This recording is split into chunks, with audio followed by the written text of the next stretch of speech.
মোবাইলটাও দেখছি খুব দামি, Redmi 7, সাথে রিমির রেজিস্ট্রেশন করা নতুন সিম, আর বাসায় তো ওয়াইফাই আছেই। সময়টা না হয় কেটে যাবে, কিন্তু একটা মানুষ কতক্ষণ ঘরবন্দি থাকতে পারে। দুপুরে গোসল করার সময় হয়ে গেছে। রিমির এনে দেওয়া লুঙ্গি নিয়ে ওয়াশরুমে গেছি গোসল করতে, বলতে ভুলে গেছি রিমিদের অ্যাডজাস্ট করা ওয়াশরুম, তাই তেমন সমস্যা হয়নি। তারপরও রিমি জানতে পারলে বকতে পারে। বলেছিল গোসল করার সময় রিমি ওয়াশরুমে এগিয়ে দিয়ে আসবে। তাছাড়া সাপোর্টার আছে, ভর দিয়ে চলার জন্য রিমি এনে দিয়েছিল কিছুদিন আগে। এখন মনে হয় হাঁটতে পারবো আমি একাই। গোসল করে বের হয়ে দেখি রিমি বসে আছে, আমাকে রাগ দেখিয়ে বলছে, আপনি একা একা কেন হাঁটছেন? যদি পায়ে ব্যথা লাগতো? আপনি তো সাপোর্টার এনে দিয়েছেন, আমার মনে হয় কেউ হেল্প করতে হবে না, একাই চলতে পারবো। এগিয়ে যাওয়ার আগেই রিমি উঠে এসে আমার হাত ধরল। রিমি বলল, বেশি বুঝেন না, আসুন। কি রাগ দেখাচ্ছে, মনে হচ্ছে কতদিনের পরিচয় আমাদের। আসলে ভালো মানুষগুলো এমনই হয়, ওরা ধনী গরিব বড় ছোট কিছুই বোঝে না। ওরা বোঝে শুধু মানুষের বিপদে এগিয়ে যেতে হবে। আর ভালো মানুষগুলো অল্পতেই মানুষকে আপন করে নিতে পারে। কারো কারো চোখে এগুলো খারাপ দেখায়, আসলে এগুলোই হলো মানব প্রেম। আমি বললাম, একটা কথা বলবো? রিমি বলল, জি বলেন। ততক্ষণে আমি বিছানায় বসে আছি। আমি বললাম, রুমে থাকতে থাকতে কেমন যেন লাগছে, এমনিতেই মন খারাপ আব্বু আম্মুর জন্য। আজ বিকেলে কি আপনাদের ছাদে নিয়ে যাবেন? রিমি বলল, আপনাকে তো হাঁটতে মানা করছে, বারান্দায় বসে গল্প করব, মন ভালো হয়ে যাবে, ওকে? আমি বললাম, আচ্ছা ঠিক আছে। আচ্ছা আমি খাবার নিয়ে আসছি, প্রস্তুত থাকেন। রিমি খাবার আনতে চলে গেল। বুঝি না এমনও ভালো মিশুক মেয়ে হয়। আপনাদের কি মনে হচ্ছে এগুলো শুধু গল্পতেই সম্ভব? না, এগুলো সম্ভব, আমার সাথে এমনই হচ্ছে। দুপুরে খাবার খেয়ে নিলাম। আমি যেই রুমে থাকি এখানে বারান্দাও আছে, আজ প্রথম জানলাম। বিকেলে রিমি আসলো গল্প করার জন্য। রিমি বলল, কি করছেন? আমি বললাম, কিছু না, শুয়ে আছি। রিমি বলল, বারান্দায় যাবেন না? না, রুমেই থাকি, পাটা যত তাড়াতাড়ি ভালো হয় ততই মুক্তি। ভেবে দেখলাম এমনিতেই অনেক কষ্ট হচ্ছে এদের, এখন হাঁটতে গিয়ে যদি পায়ে ব্যথা পেয়ে যাই। রিমি বলল, আচ্ছা আপনি লেখাপড়া করেন? মন খারাপ করেই বললাম, কলেজে উঠেছিলাম। রিমি বলল, আমিও তো। ভালোই হলো, তাহলে আমরা ফ্রেন্ড, ওকে? আমি বললাম, কি বলেন, আপনার সাথে ফ্রেন্ড? রিমি মন খারাপ করে বলল, কেন, আমাকে পছন্দ হচ্ছে না? আমি বললাম, কি বলেন, আপনার মতো মেয়ে হয় নাকি? রিমি বলল, তাহলে তুমি করে বলবা, ওকে? আমি বললাম, আমি আপনি করেই বলবো, আপনি তুমি করে বললেন। রিমি বলল, না, ফ্রেন্ডকে কখনো আপনি বলা যায় না। আমি বললাম, আচ্ছা তুমিই বলবো। রিমির সাথে গল্প করতে করতে রিমির জীবনের খারাপ সময়ের কথা শুনতে পাই। রিমির জীবনের গল্পটা খুবই কষ্টের, যা শুনে চোখের কোণে পানি জমে যায়। হয়তো প্রতিটি মানুষের জীবনে এরকম একটি গল্প থাকে, কেউ কেউ প্রকাশ করে, কেউ বলতে পারে না, নিজের ভেতরেই কবর দিয়ে দেয়। রাত তখন 9টা, খাওয়া দাওয়া শেষ করে ভাবিকে আমার নতুন নাম্বারে কল দিলাম, কিন্তু ভাবির নাম্বার বন্ধ দেখাচ্ছে। অনেকবার ট্রাই করছি, কিন্তু কোনো কাজ আসছে না, নাম্বার বন্ধ দেখাচ্ছে। হয়তো মোবাইলে চার্জ নাই, তাই রেখে দিলাম। বাসায় তো আর কাউকে ফোন দিয়ে কথা বলতে পারবো না। সত্যি বলতে আমার মায়ের কণ্ঠটা শুনতে অনেক ইচ্ছে করছে। আসলে যে যতটা আপন তার থেকে পাওয়া কষ্টগুলো অনেক বেশি হয়, যা অনেক সময় সহ্য করতে পারা যায় না। আমার আম্মু আমাকে অনেক ভালোবাসে। আম্মু হয়তো কখনো ছেলের এতটুকু অপরাধ করতে দেখেনি, কিন্তু যখন আম্মু এরকম জঘন্য কাজ করতে দেখে, হয়তো কলিজা পুড়ে গেছিল। আম্মু পারে নাই নিজের চোখে দেখে বলতে, আমার ছেলে এমন না, সে এমন করতেই পারে না। আমি যখন পড়তে পড়তে অনেক রাত করে ফেলতাম, আম্মু আমার রুমে এসে বসে থাকতো। কখনো দুধ গরম করে দেয়, কখনো কফি এনে দেয়। যদি কখনো বলতাম, আম্মু আজ খাবো না, ভাল লাগছে না, আম্মু আমাকে নিজের হাতে খাইয়ে দিত, আর বলতো রাতের খাবার না খেয়ে ঘুমাতে নেই। খেতে বসলে সবচেয়ে ভালো খাবারটা আমাকে দিত। আব্বুর দেওয়া হাত খরচের পরেও আম্মু আমাকে অনেকগুলো টাকা ধরিয়ে দিত, আর বলতো আমার ছেলেটা না খেয়ে শুকিয়ে যাচ্ছে। আজ মায়ের আবদারগুলো খুব মনে পড়ছে। আম্মু বেঁচে থাকতেই আম্মু বলার অধিকারটা হারিয়ে ফেলছি। এর থেকে আর কষ্টের কি হতে পারে আমার জানা নেই। হয়তো যাদের মা নেই তারাই বুঝবে মাকে মনে পড়া কতটা কষ্টের। পরের দিন সকালে ফ্রেশ হয়ে নাস্তা করে ভাবির নাম্বারে আবারও কল দিলাম, কিন্তু এখনও নাম্বারটা বন্ধ পাচ্ছি।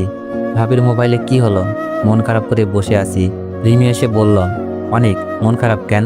মন খারাপ করে বললাম, ভাবির নাম্বারটা বন্ধ পাচ্ছি কাল রাত থেকে। রিমি বলল, মন খারাপ কইরো না, হয়তো মোবাইলে কিছু একটা হয়েছে। আমি বললাম, কি জানি।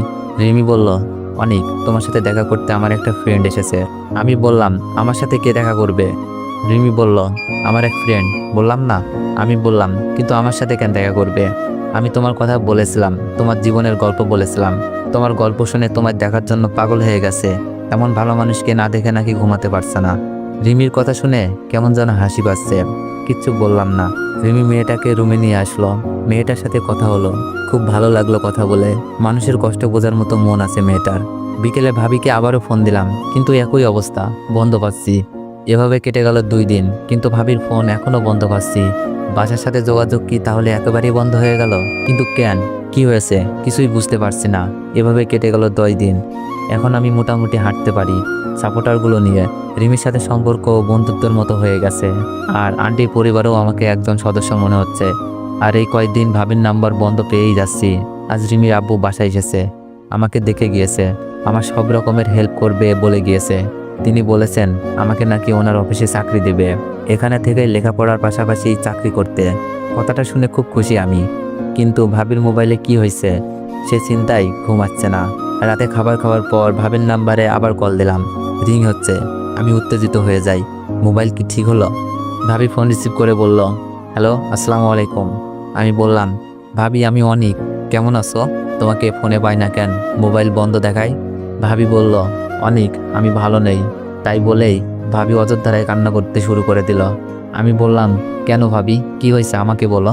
ভাবি কান্না সুরে বলল, বাসায় আমাকে নিয়ে নানা রকমের কথা চলছে। আমি বললাম, কি কথা, আর মোবাইল বন্ধ ছিল কেন?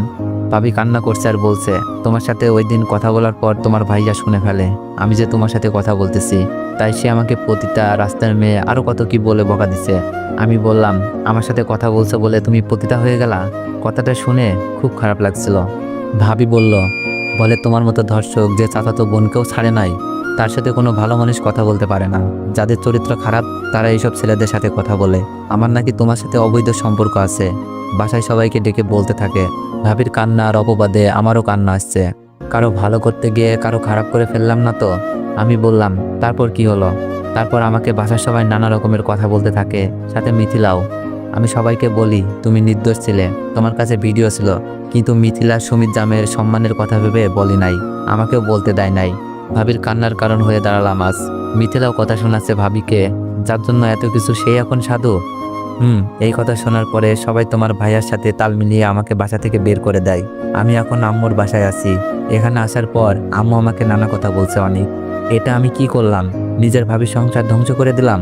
আমি কিছু বলতে পারছি না, শুধু কান্না করছি। আমার জন্য ভাবির সংসার ভেঙে যাচ্ছে। ভাবি বলল, অনেক কান্না করছো কেন? কান্না করছি আর বলছি, ভাবি আমাকে মাফ করে দিন প্লিজ, আমার জন্য তোমার সংসার ভেঙে গেল। ভাবি বলল, অনেক এইসব নিয়ে ভেবো না, তুমি ভালো আছো তো? কান্না সুরেই বললাম, না ভাবি, তোমার কথা শুনে মনে হচ্ছে এখনই বাসায় এসে ভিডিওটা দেখাই, কিন্তু আমার কাছে তো এখন ভিডিওটাও নাই। অনেক আমাকে নিয়ে চিন্তা করো না, আম্মু আসছে, পরে তোমাকে ফোন দিব। ভাবি ফোনটা রেখে দিল। ভাবির জীবন আমি কাল হয়ে গেলাম। ভাবির জীবন সুন্দর, আর মিথিলাকে শাস্তি দিতে ভিডিওটা আমার লাগবেই, যা মোবাইলের সাথে সাথে হারিয়ে গেছে। তাহলে কি আমাদের আর নির্দোষ হওয়া হলো না, নাকি সারা জীবন অপবাদ নিয়ে বেঁচে থাকতে হবে? আমার কথা বাদ দিলাম, ভাবির কি হবে? আমি কান্না করছি রুমে বসে বসে, হয়তো কান্নার আওয়াজ কেউ শুনে ফেলেছে। রিমি, আঙ্কেল, আন্টি আমার কাছে এসে কান্নার কারণ জানতে চাইলো। আমি সব কিছু বললাম। আমার কথা শুনে ওদের চোখের কোণেও পানি। হয়তো ভিডিওটা থাকলে আজই রওনা দিত আমাদের বাসায়। ওরা নিজেদের অপরাধী মনে করছে। তাদের ছেলেকে বাঁচাতে গিয়ে মোবাইলটা ভেঙে যায়। মোবাইলে মেমোরিও ছিল না যেখানে এটা থাকতে পারে। আমি তাদের বলি, এটা আমার ভাগ্য মাত্র, হয়তো আল্লাহ এর থেকে ভালো কিছু দিতে চাচ্ছে।